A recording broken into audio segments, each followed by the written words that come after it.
Bom dia, meninos do oitavo, tudo bem com vocês? Então vamos lá começar mais uma aula hoje. Hoje nós vamos iniciar o nosso grupo 6, tá? O nosso grupo, nós já passamos por uma longa caminhada, né? Até agora, nosso grupo 6. Vocês viram que o material do oitavo ano ele é um pouco mais denso, né?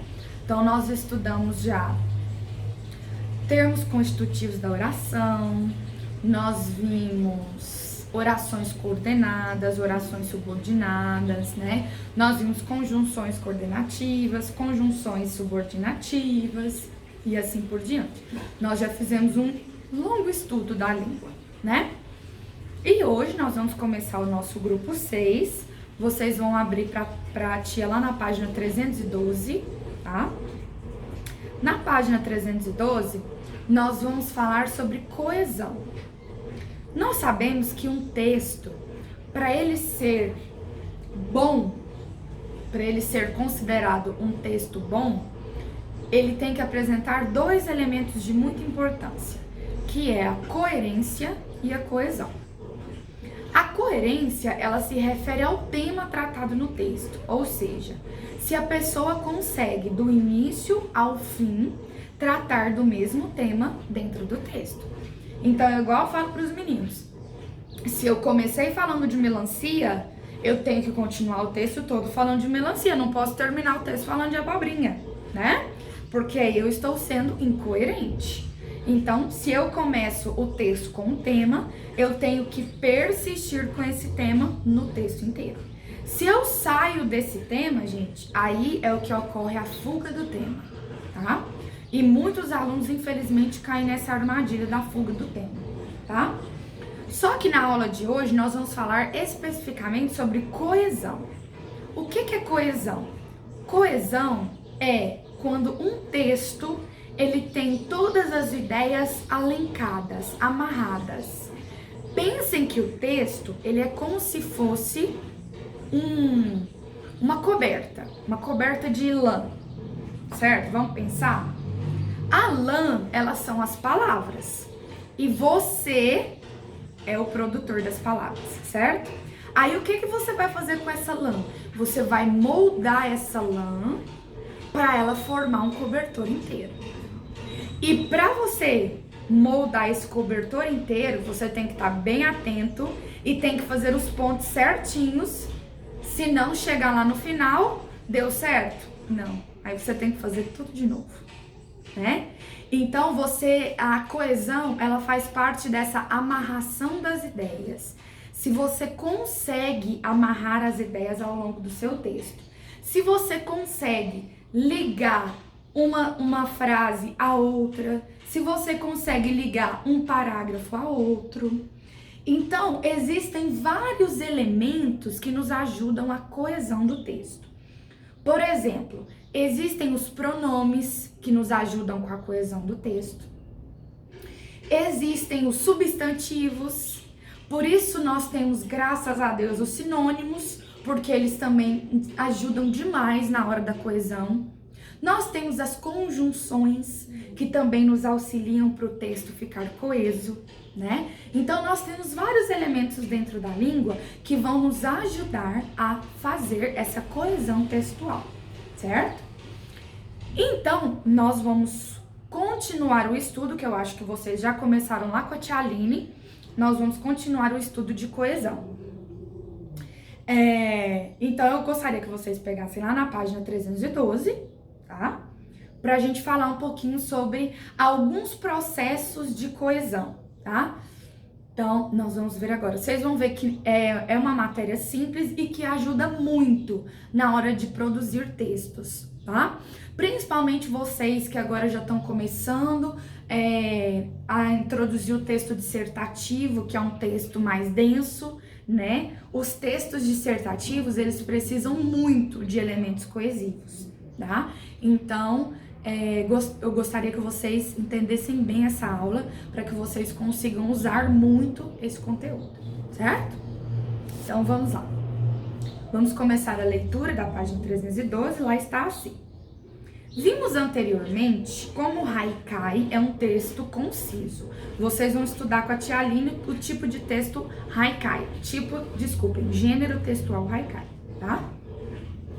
Para que ele seja fluido e coeso, pode haver o emprego de recursos coesivos em sua construção.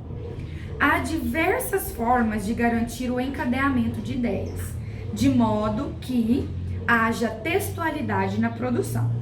No capítulo 10, estudamos a coesão por pronomes e conectores. Agora veremos mais detalhadamente outros tipos de recurso coesivo. Então agora nós vamos ver em relação a mais alguns tipos de coesão, certo?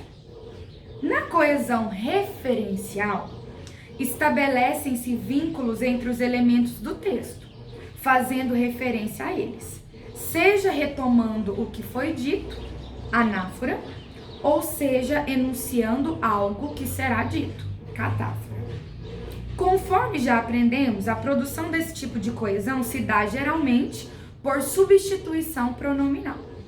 Observe o exemplo a seguir para entender melhor esse conceito. Mariana acreditava no movimento ambientalista.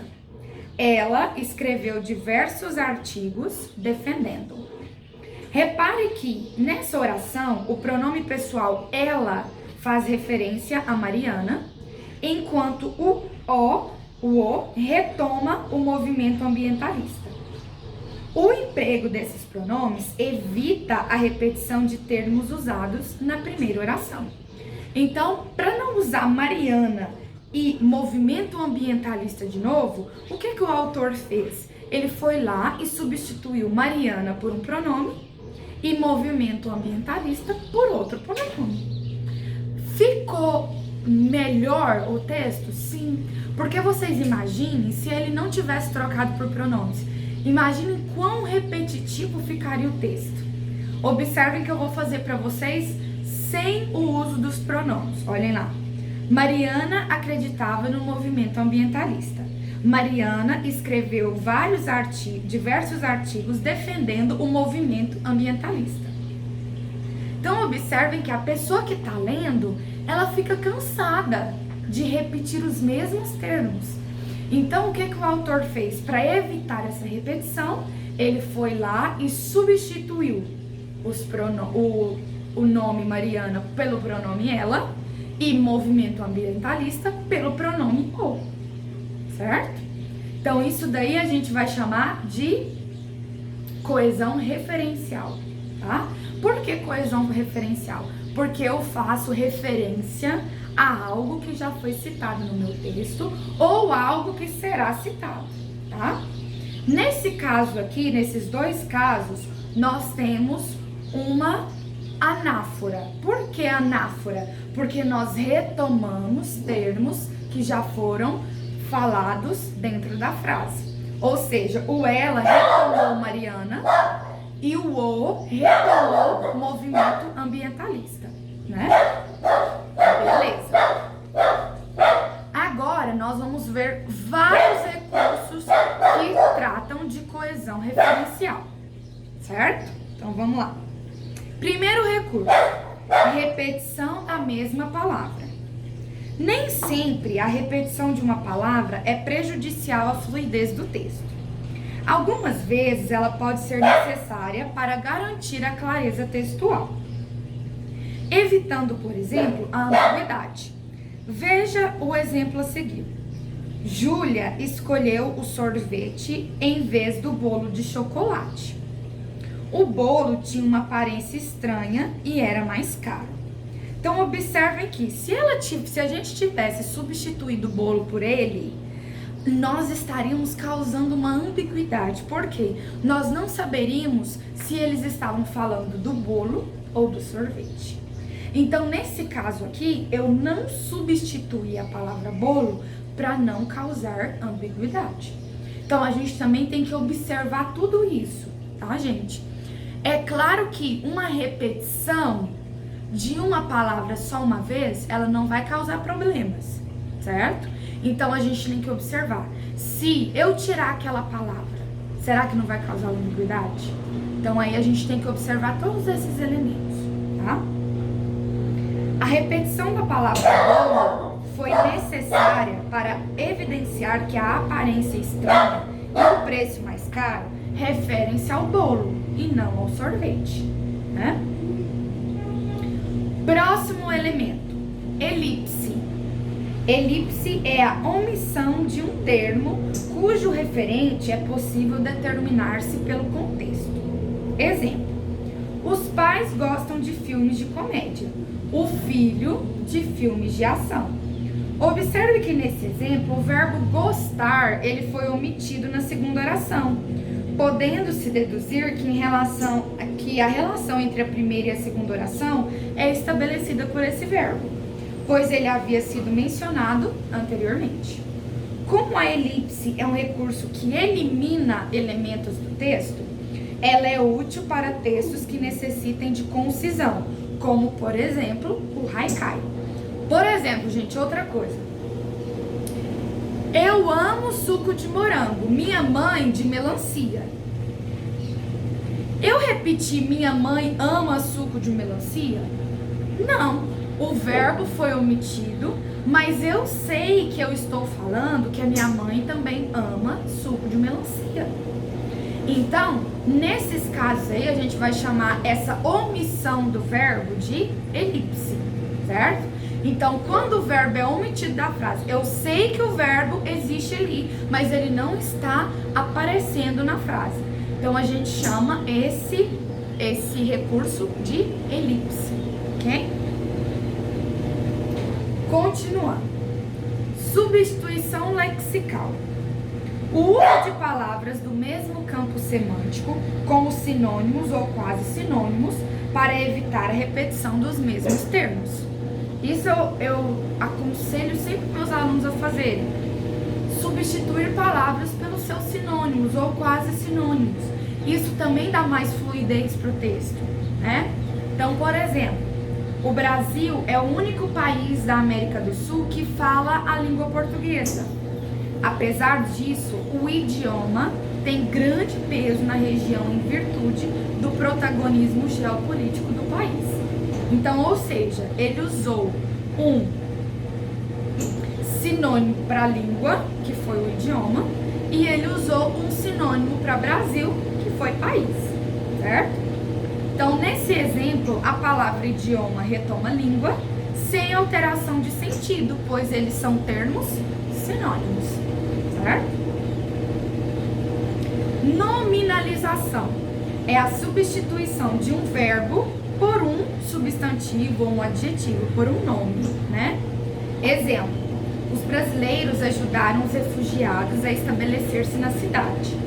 A ajuda consistiu em oferecer-lhes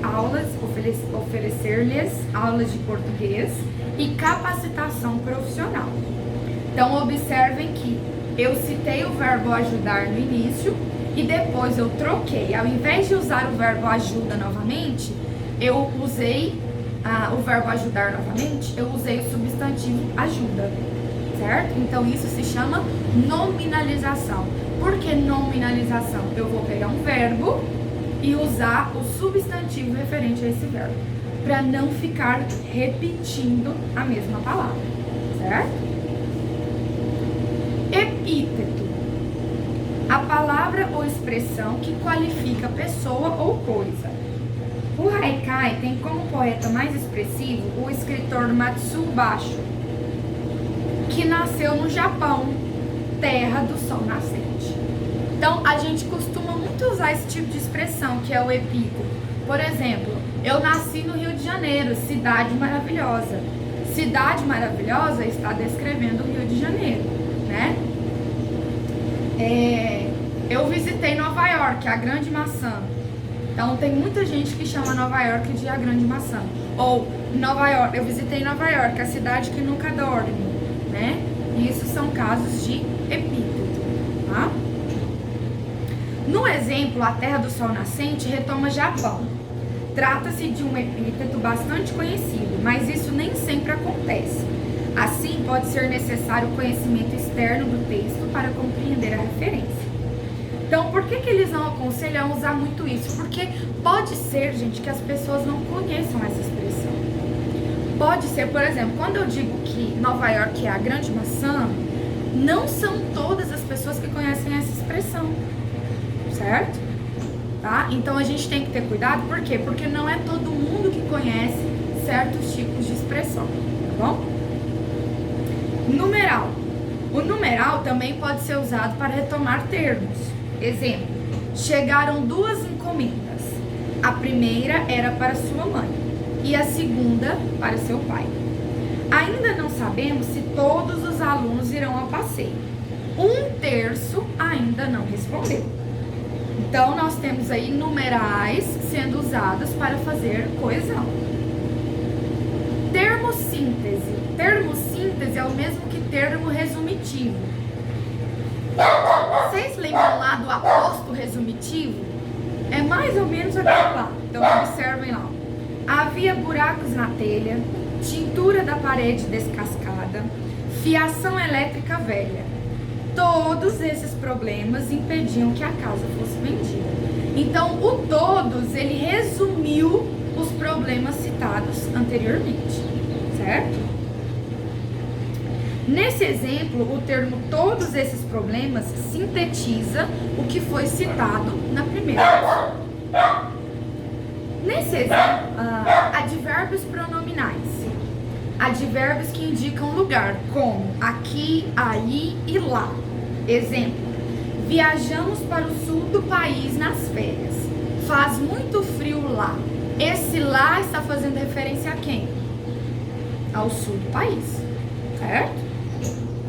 Nesse exemplo, lá refere-se ao sul do país. Repetição de parte de nome próprio. João Guimarães Rosa é o autor de Grande Sertão Veredas.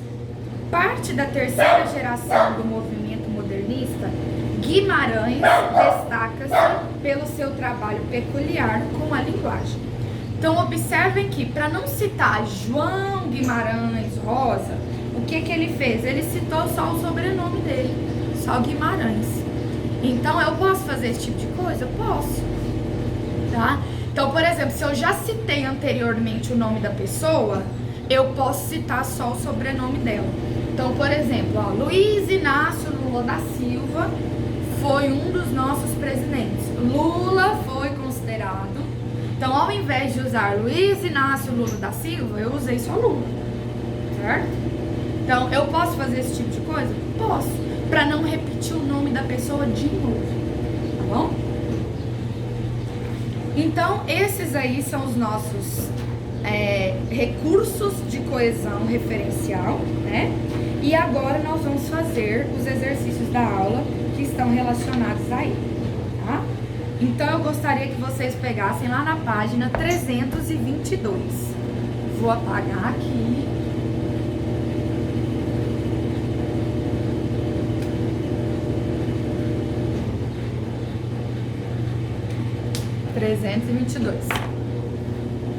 Então vamos lá fazer os nossos exercícios. Vou fazer os exercícios de aplicação com vocês. Os propósitos eu vou querer que vocês façam em casa. Depois eu faço a correção com vocês, tá?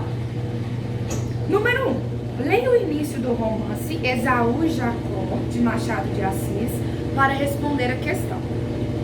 Era a primeira vez que as duas iam ao Morro do Castelo. Começaram a subir pelo lado da Rua do Carmo. Muita gente há no Rio de Janeiro que nunca lá foi. Muita haverá morrido, muita mais nascerá e morrerá sem lá pôr os pés. Nem todos podem dizer que conhecem uma cidade inteira.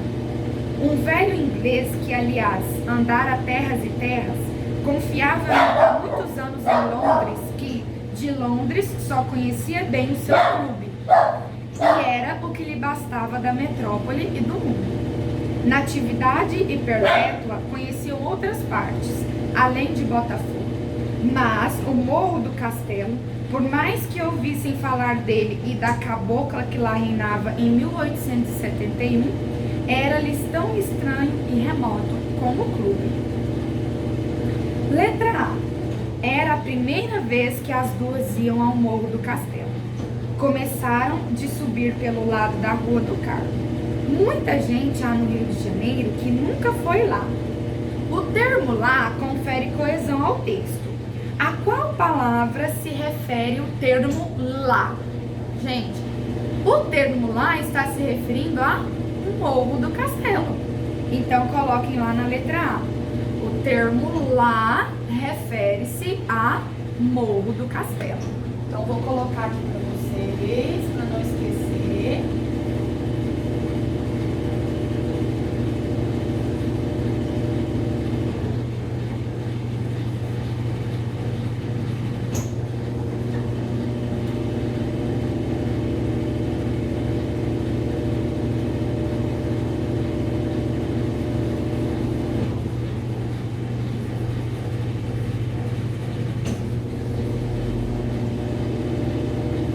Beleza, então o termo lá refere-se ao Morro do Castelo. Próximo. O texto inicia-se falando de duas personagens, de duas pessoas, sem explicar quais são. A menção a elas só é feita posteriormente, no último parágrafo citado do trecho. Quem são essas pessoas? Quem são essas duas mulheres que eles estavam falando? Ele cita o nome delas no início do último parágrafo. Quais são elas? Quem são elas? Natividade e Perpétua. Tá? Então, coloquem aí. Letra B. Natividade e Perpétua.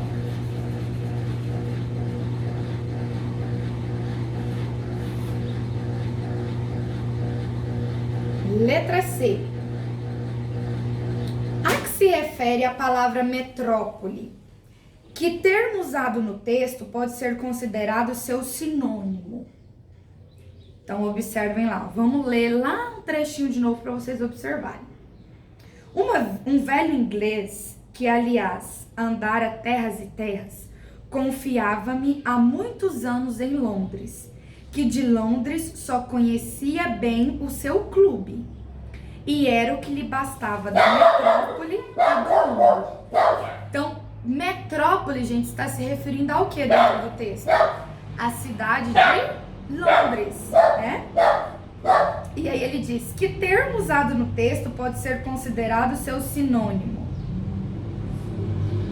Então, qual termo ele usou dentro do texto que também pode ser usado como sinônimo de metrópole? Ele usou cidade, tá? Então, vamos colocar aqui, ó. A palavra metrópole refere-se à cidade de Londres.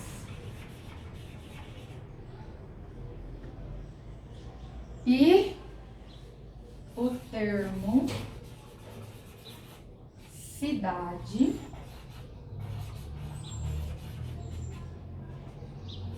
pode ser seu sinônimo. Ok?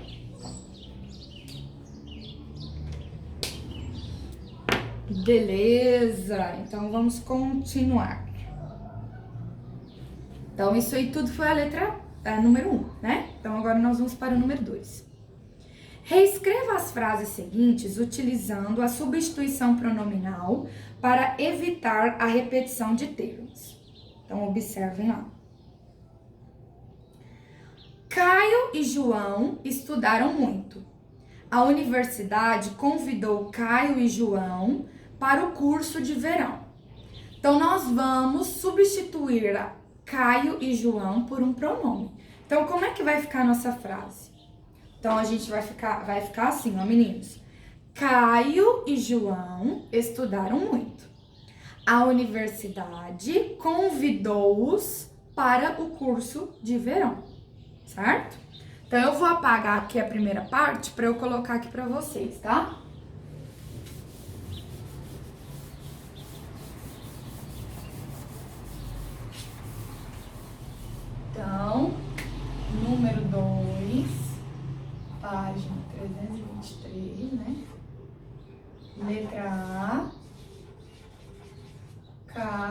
e João estudaram muito a universidade convidou-os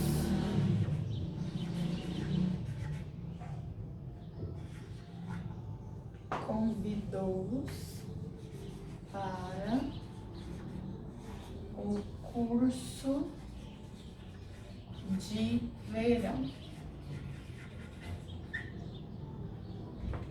Ok?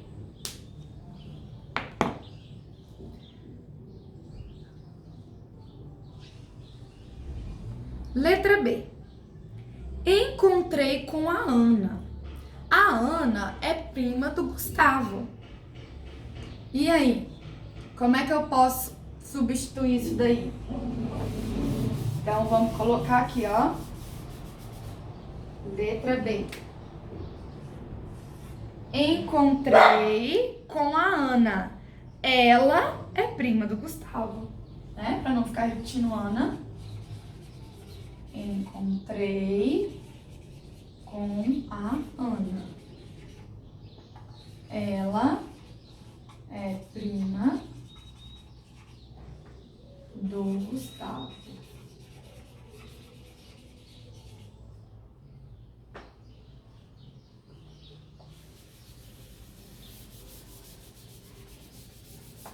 Próximo, letra C.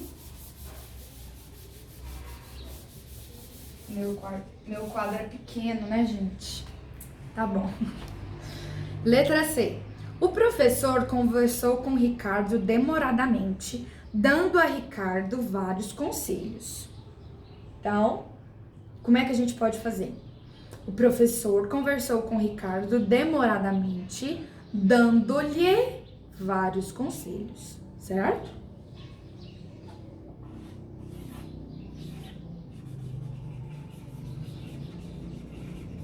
Professor conversou com Ricardo demoradamente,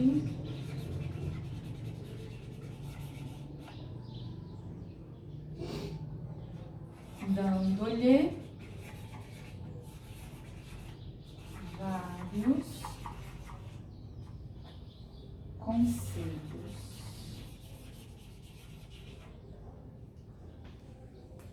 Certo?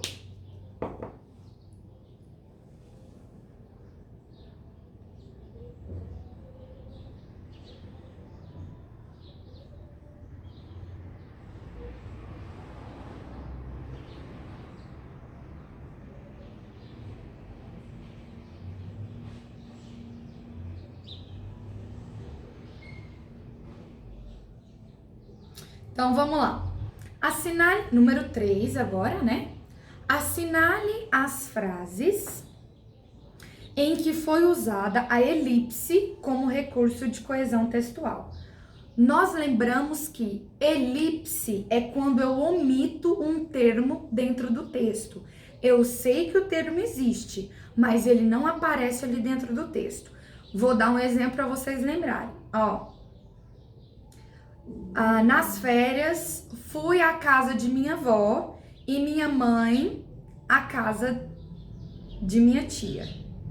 Então, o verbo foi, ele foi suprimido na segunda oração, certo? Então, isso daí a gente chama de elipse, tá? Então, primeira frase, vamos ver se tem elipse nela, né? Ela estava muito atrasada, então preferiu ir de metrô. Tem algum termo suprimido aí? Tem algum termo que foi omitido da frase? Sim, na segunda oração aparece o ela. Porque observem lá, o correto, assim, o correto sem a elipse, né, seria: ela estava muito atrasada, então ela preferiu ir de metrô. Só que, para evitar a repetição, ele omitiu o pronome ela. Então, na primeira frase, nós temos elipse, sim. Então, marquem aí a primeira frase. Próximo. José tinha um carinho especial pelo cachorro e o animal retribuía esse afeto. Tem algum termo que foi suprimido, que desapareceu? Nessa frase, gente, os termos foram trocados por sinônimos, mas nenhum termo foi retirado da frase, tá? Então, essa daí não tem elipse. Próximo.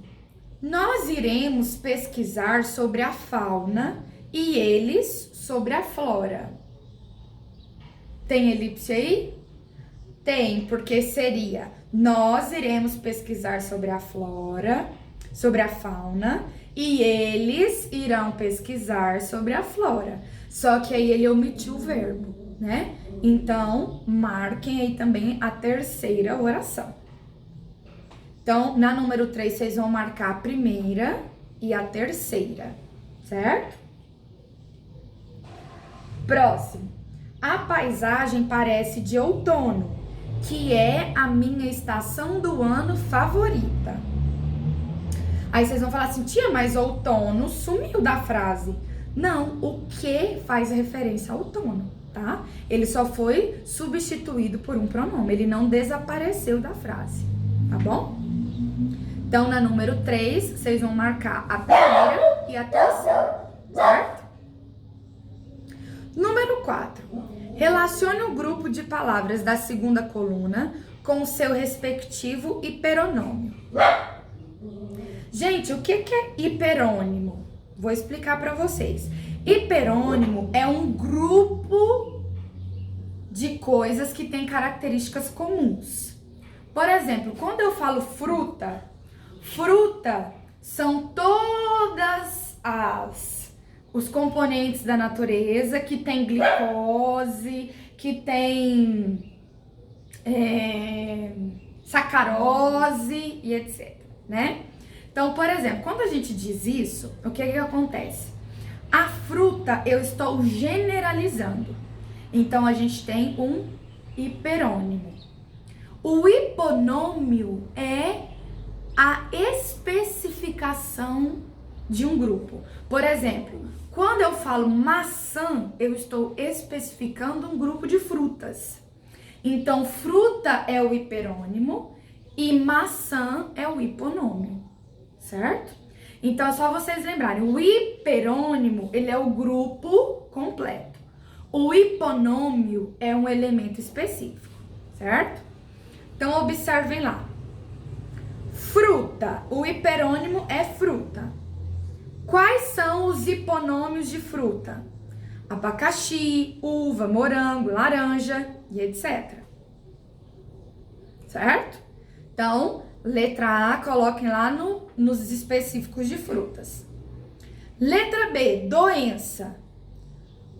Gripe, sarampo, bronquite, pneumonia e etc.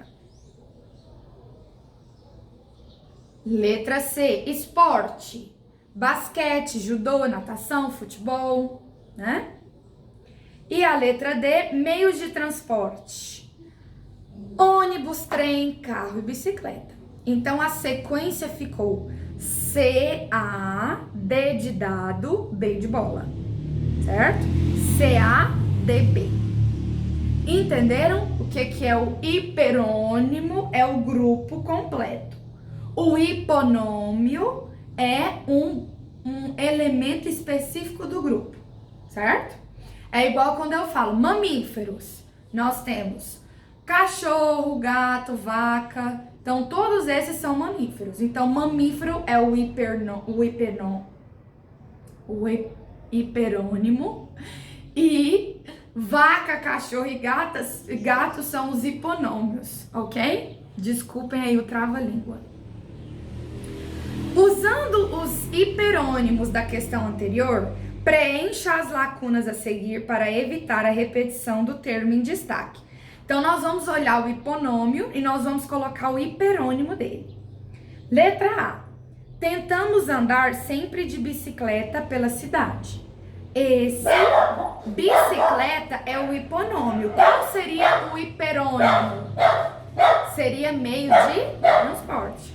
Então, coloquem lá na letra A, meio de transporte. Letra B. Comprei várias caixas de morango. A faz parte do recheio do bolo. Morango é o hiponômio. O que seria o hiperônimo de morango? Fruta, né? É preciso tomar a vacina contra o sarampo. A tem se espalhado em grande medida pela cidade. Sarampo é o hiponômio. O que será o hiperônimo? Doença, né? Então, na letra C, coloquem lá, doença. E a letra D, o judô conquistou muitas medalhas olímpicas para o Brasil. Nos últimos anos, porém, esse não tem tido muito sucesso. Judô é o que, gente? É o hiponômio. O hiperônimo de judô é esporte. Então, esse esporte não tem tido muito sucesso. Então, na número 5, a letra A ficou meio de transporte. A letra B, fruta. A letra C, doença. E a letra D, esporte. Ok? Certo? Continuando lá do outro lado.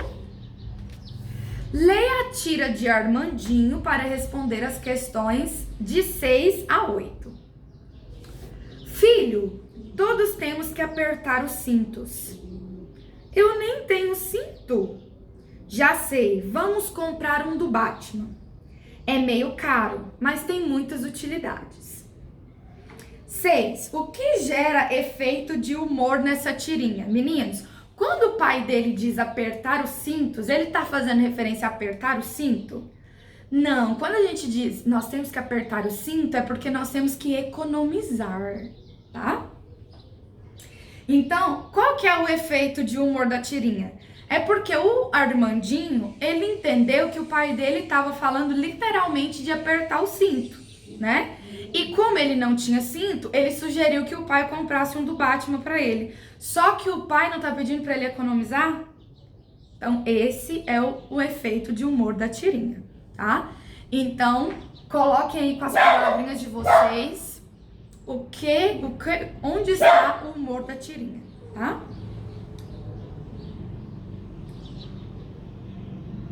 Número 7. Na fala, vamos comprar um do Batman, de Armandinho, além da elipse do sujeito, há também a elipse de outro termo da frase. Qual é esse termo? Quando ele diz, vamos comprar um do Batman, o que é do Batman que ele vai comprar? É o cinto. Então, a palavra cinto, ela foi omitida da frase. Então, ela sofreu uma elipse. Então, coloquem aí. O termo é cinto. Então, na número 7, o termo é cinto.